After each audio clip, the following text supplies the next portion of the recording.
Well, there is tremendous pressure inside the political process to make sure that the voters stay aligned inside either the Democrat or Republican parties. Why? Because both of those parties have been captured by special interests. And those special interests are, quite frankly, the antithesis of the interests of the people. And so therefore, for example, if people in the United States care about education, but unfortunately there's a banker that gets in between the student and the student's ability to go to school, if they care about health care, there's the insurance industry that gets in between the patient and the doctor who is seeking to provide care. And so we have all of these special interests that have positioned themselves in between the political decision makers and the people themselves. The process now is more responsive to those special interests than it is to the values and the wishes of the American people. When the American people then decide that they are sick and tired of this kind of configuration, the only place to go so that one's values have the likelihood or the opportunity to become policy is outside of the corral that has been built for you. And an interesting example is the Tea Party. The people of the Tea Party were originally angry about the direction of their country. And who wouldn't be angry at the direction that the United States has taken now? They initially said that they would vote neither Democrat nor Republican, that they were independent voters. And then what happened? The powers that be sent Sarah Palin in and corralled this group, this nascent group of independent voters, and captured them again for the Republican Party. So you're saying this is basically how it's done? Even if there's an independent voice, then basically that voice is not going to be heard in the way perhaps those individuals, the grassroots movements, wants it to be heard, but basically it's hijacked at the end for a certain agenda, or what? Tell me. Well, it was definitely hijacked. The whole Tea Party apparatus was hijacked and then corralled back into the Republican Party fold so that these could then stay where the powers that be would like them to be. So let me say, with you, because you served in the Congress, U.S. Congress, and obviously you were representing a certain district in Georgia, and I believe that parts of it was a very deprived area. Am I correct? Mm-hmm. So you go there, you have a certain agenda for the people that you want to make their voice heard. Yes. And serve their interests. Are you allowed to actually do that? Tell me about the process itself as far as when serving as a member of Congress. Well, the district that I initially represented in Congress, I represented so many districts because redistricting was a tool that was used to target me, to eliminate me from the Congress. But the district that initially sent me there was a district that was comprised of rural blacks in the black belt of Georgia. These are people who have not had access to equal opportunity at all. And in fact, when I went into that district, I found such poverty that I didn't even know existed in my own country. I had people in my district who did not have running water in their homes, and I'm talking about 1992. I'm talking about a district where the members of the Ku Klux Klan regularly threatened blacks and even threatened my supporters to the extent that they had shots fired at them. I was told that I needed to get out of town before it got dark. I mean, this is pre-civil rights movement type of stuff. And that's the kind of atmosphere that existed. But what we were able to do in the short 4 years that I represented that particular area is that we were able to bring whites to the table. We were able to challenge those practices that were not acceptable.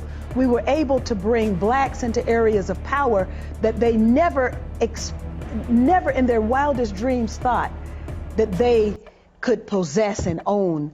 And then the district was dismantled. Then the district was dismantled. Then the district was dismantled. What does that mean? The district was challenged in the Supreme Court. And with the assistance of the Anti-Defamation League,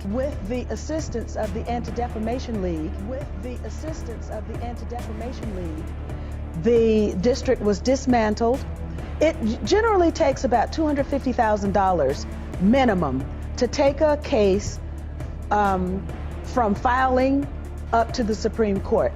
And the people who filed the lawsuit to dismantle, they challenged my ability to represent the people of that particular district. Who were these people? Well, actually, interestingly, there were 5 white citizens, one of whom had been the white male candidate that I defeated in the Democratic primary. And they were aided and abetted by the Anti-Defamation League. They were aided and abetted by the Anti-Defamation League. They were aided and abetted by the Anti-Defamation League. And when the case arrived at the Supreme Court, interestingly, on the same day as an environmental case, the spotted owl case, the Supreme Court decided that the habitat for the spotted owl should be protected, but that the black voters in that district could have no protection. And so the district was dismantled. Could have no protection. And so the district was dismantled. Could have no protection. And so the district was dismantled. I have said to people when they ask me if this Capitol crumbled to the ground, the one thing that would remain is our commitment to our aid, and I don't even call it aid, our cooperation with Israel. That's fundamental. Our cooperation with Israel. That's fundamental. Our cooperation with Israel. That's fundamental. Were I a Jew, I would be a Zionist. My father pointed out to me I did not need to be a Jew to be a Zionist, for I am. Israel is essential to the security of Jews worldwide.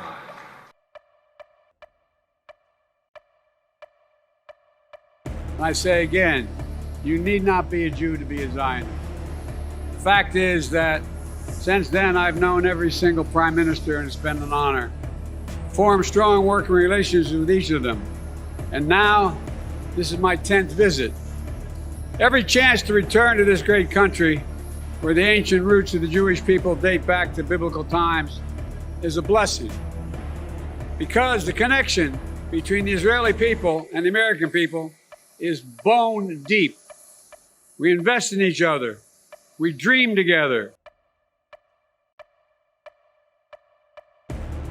Even as I was in various airports on my way here and had the opportunity to meet with Iranians who live, diaspora Iranians, it is clear that the people of Iran have one thing in mind, and that is that they are a revolutionary state.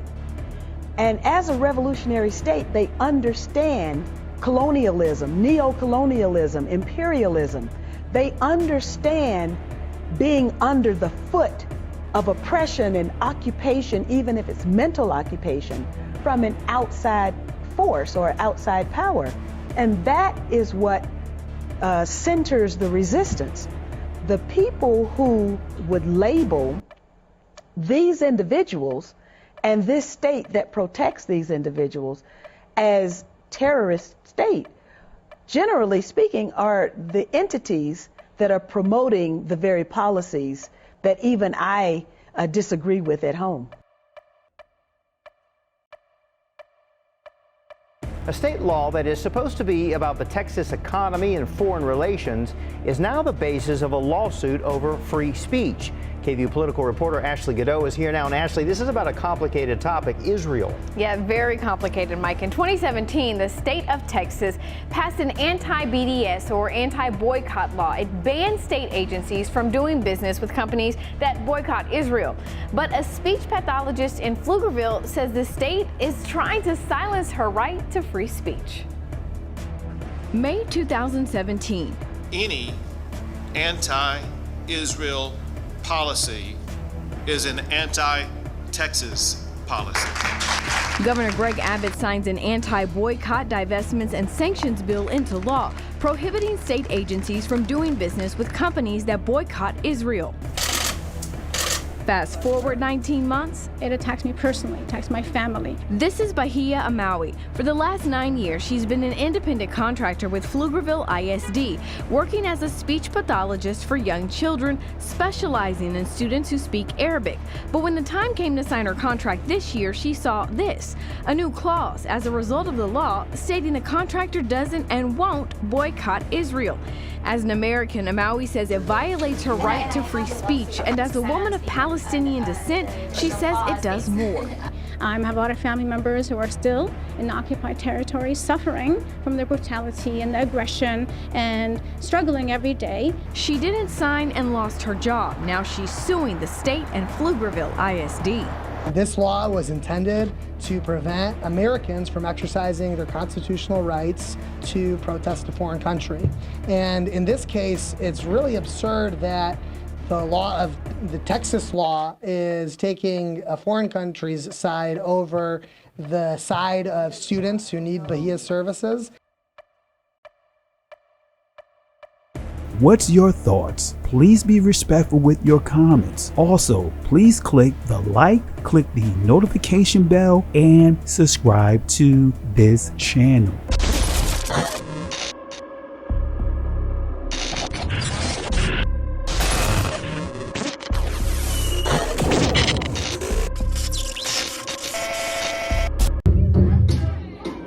Listen, Genesis chapter 11 verse 10. Explains the genealogy of Shem. Shem was a black man in Africa. If you repeat this back, Genesis 14 verse 13, Abraham steps on the scene. Being a descendant of Shem, which is a fact, means Abraham too was Abraham, born in the city of a black man called Nimrod, grandson of Ham. Ham had 4 sons. One was named Canaan. Here, let me do some explaining. Abraham, Isaac was Jacob had 12 sons, for real, and these were the children of Israel. According to Genesis chapter 10, these were the children of Israel. According to Genesis chapter 10, these were the children of Israel. According to Genesis chapter 10.